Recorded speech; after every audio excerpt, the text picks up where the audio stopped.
Hi, Goddess of Love here again. Kamusta kayo dyan mga goddess ko? So, yan, another reading tayo today for you, fire signs, Aries, Leo, and Sag. No? So, kamusta kayo dyan mga fire signs natin? What's your current situation? Anong pinagdadaanan ninyo right now, no? Mga fire signs natin, right? No? So, let's start with you, Aries. Kamusta kayo dyan mga Aries natin, no? Ano ba yung current situation nyo ngayon, mga Aries natin, no? So, let's see. Kuha tayo dito ng one card for you, Aries, no? Overall current situation ninyo, overall situation for Aries, no? Kuha tayo dito ng one card for Aries. Let's see.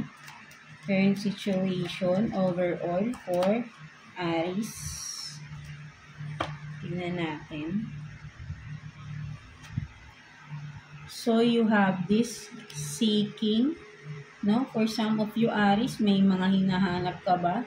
Something literal na parang seeking of answers, no? Kung ano man ito, no? May hinahanap ka, meron kang gustong malaman, no? Ay, hindi nyo nakikita ko rito for some of you, no? Ano ba tong mga hinahanap mo, gusto mong malaman, no? Overall, ayun yung nakikita ko dyan, no? May hinahanap kang kasagutan, katotohanan, pwede rin for some of you, no?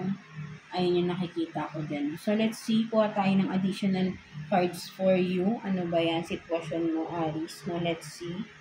Kuha tayo ng 3 cards for Aries. Let's see. 3 cards for Aries. Current situation for Aries. 3 cards for Aries. Ano ba ito? Naliligaw ba kayo? Literal? No? So, let's see. Tingnan natin. For Aries.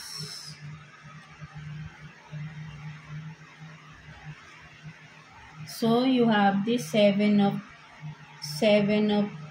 swords, no? 7 of swords. Tingnan pa natin. So, ano ba to? Baka kayo ba yung hinahanap rito? Parang tatago ba kayo? For some of you. Parang may tinatakasan ba kayo, mga Aries? No? So, let's see. So, Knight of Wands, no? Knight of Wands. So, yun nga, parang may pinag-iisipan ba kayo rito ng ano, no? Parang may pinagpaplanuhan ba kayong alisan? No? Kung ano man ito, Aries. And then, 10 of Wands, no? So, nakikita ko rito, Aries, parang kung ano man tong sitwasyon mo, parang gusto mo ng takasan. For some of you, no? Parang pinag-iisipan mong takasan to, kung ano man ito, no? Mga Aries natin, parang hirap ka na sa sitwasyon na to, naiisip mo ng takasan, kung ano man ito, or vice versa, no? May taong gustong takasan kayo, no? Kung ano man ito, no? Pang tao na to, no? Sabi natin meron ding ganung tao na sneaky person dito na tinatakasan yung kasalanan niya, no? Meron ding ganon, no? Kung sino man to, no, mga Aries, no? So, that's why may seeking, maybe seeking for truth, no? Kung ano man, kasi may tinatakasan to, no? Kung ano man tong tinatakasan niya, no? Mga Aries natin, no? So, kung sino man to, again, kung sino makaka-resonate, kung may kilala kayong person na may nagkagawa ba sa inyo ng kasalanan, parang gustong takasan ng tao na to, or kayo, no? May nagawa ba kayong something na gusto nyong takasan na lang, no? Parang tinatakasan nyo ba, or ini-ignore niyo yung sitwasyon, yung kung ano man itong ginawa ninyo, ini-ignore ninyo, diba? Something like that, no? So, tingnan pa natin. Kuha pa tayo ng additional cards for you, Aries, no? Yan natin dito. 3 cards for Aries. Let's see. Kuha pa tayo ng additional cards for you. For Aries. Yan natin.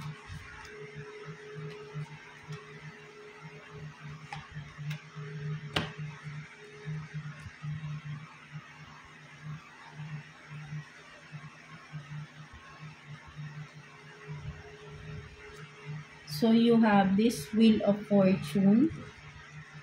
No? Wheel of Fortune, 4 of Wands in reverse, and then 3 of Swords, no? So, nakikita ko nga, no, mga Aries, no?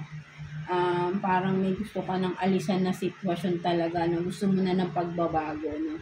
And with the 4 of Wands in reverse, nakikita ko parang, ano ba to, friendship, pwede rin sabihin nating family, na parang nasira na, no? Or parang gusto mo nang mabago yung sitwasyon mo within the family, no? Kasi nakakasakit na hindi mo na kaya for some of you, no? Yun yung nakikita ko rito, no? May nasasaktan na dito, no, mga Aries natin. At gusto na ng pagbabago within the family, no? Parang, yun nga, no? Burden na masyado with the 10 of Wands here, no?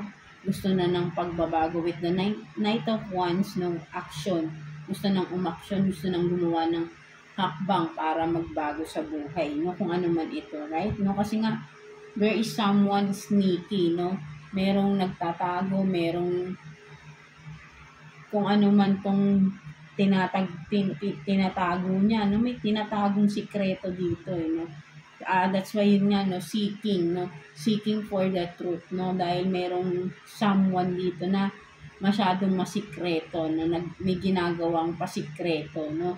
At gusto mo nang mabago na to, matapos na, parang ayaw mo nang intindihin pa to, ano man ito, no? Kasi nakakasakit na sa'yo, no? Bigat na bigat ka na sa sitwasyon, no? Parang wala namang kasagutan, no? Gusto mo na lang ng pagbabago, no? Something like that, no?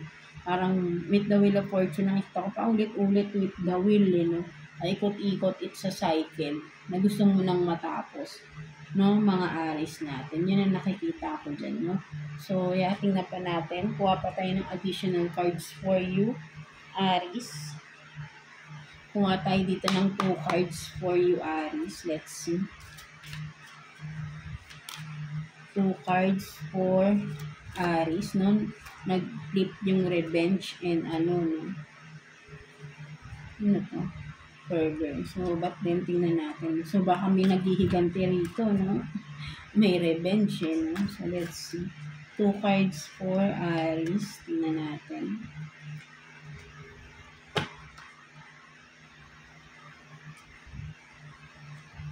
So, you have this natural disaster and then inside.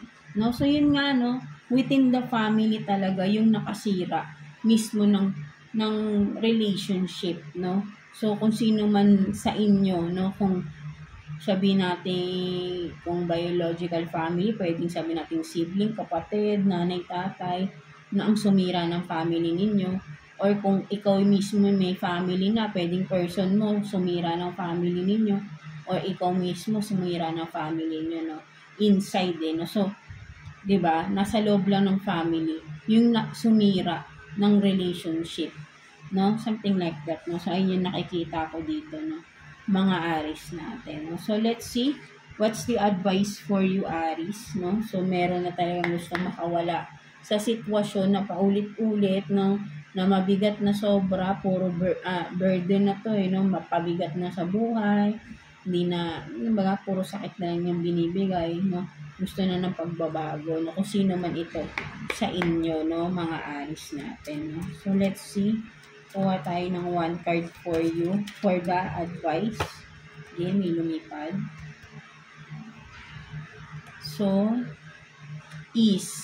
no? Sinasabi sa'yo rito is, ano, no?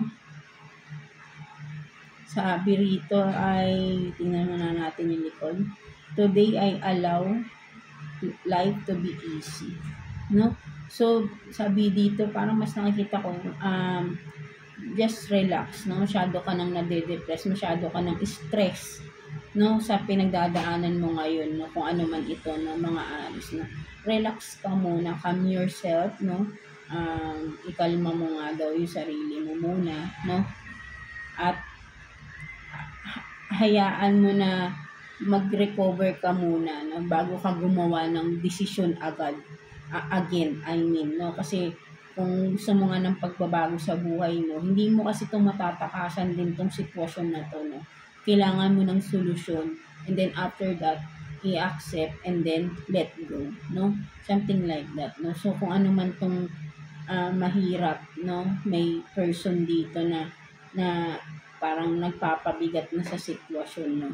Maybe ay pag-isipan mo mabuti. Ano yung dapat step, no? At para, I mean, the first step muna is to calm yourself, no? Calm yourself,